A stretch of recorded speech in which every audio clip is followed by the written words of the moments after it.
Hey guys, my name is Amanda and welcome to my research design. Schizophrenia is a chronic, severe, disabling brain disorder that has affected people throughout history. Those who are affected by this mental illness may believe that they see things that aren't really there, hear voices, and believe people are reading their mind, controlling their thoughts, or are out to harm them.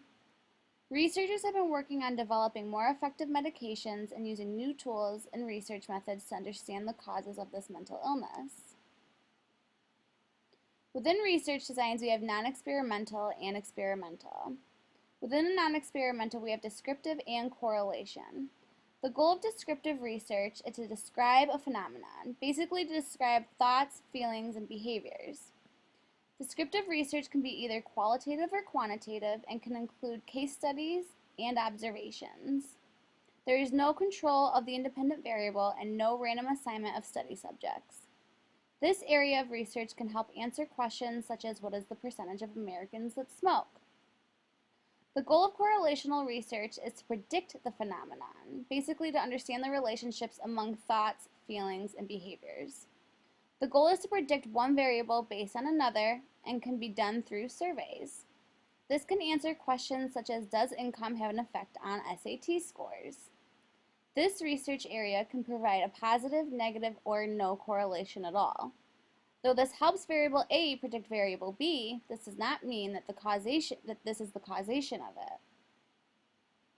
The goal of experimental research is to explain the phenomenon, basically to explain thoughts, feelings, and behaviors, understanding why something happens.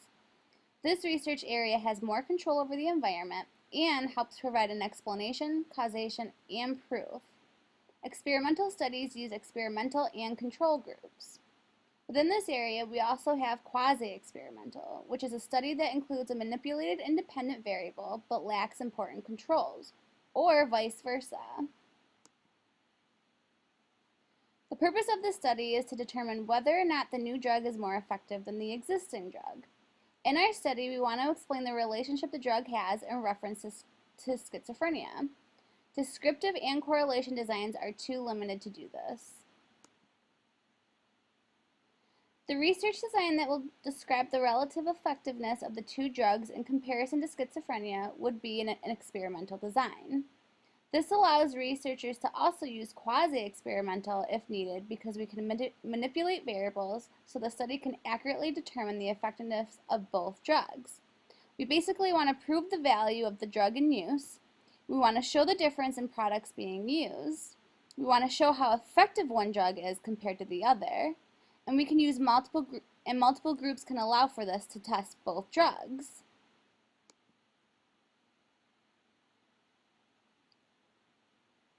So the following is my research design. What we will have is 200 participants who have been diagnosed with schizophrenia. Participants can be recruited through advertisements and referrals through their current physician. Participants will range in age between 18 and 55, and all of them will undergo psychological and medical assessments to make sure their diagnosis is eligible for the study.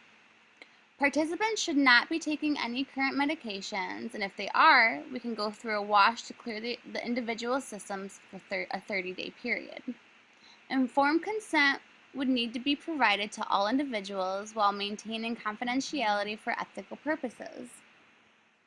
For procedure and data collection, the 200 participants will randomly be assigned to two groups of 100, Group A and Group B. Each group will be assigned a drug, drug X or drug Y. The drug will be administered by a psychologist twice a day at the same exact time every day. All participants will be scheduled for weekly visits with a psychologist for assessments. Including that, all participants will be asked to complete a daily questionnaire on self-report. The study will be conducted over a period of 90 days.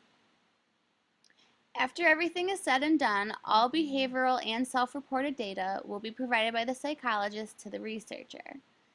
Data will be analyzed using Cohen's d to calculate effect size. This will allow us to calculate exact size of the effect the medications had on participants. This is also useful supplement to our test of statistical significance because it is more independent of a sample size. Thank you so much for watching my presentation, and I hope you all have a wonderful week.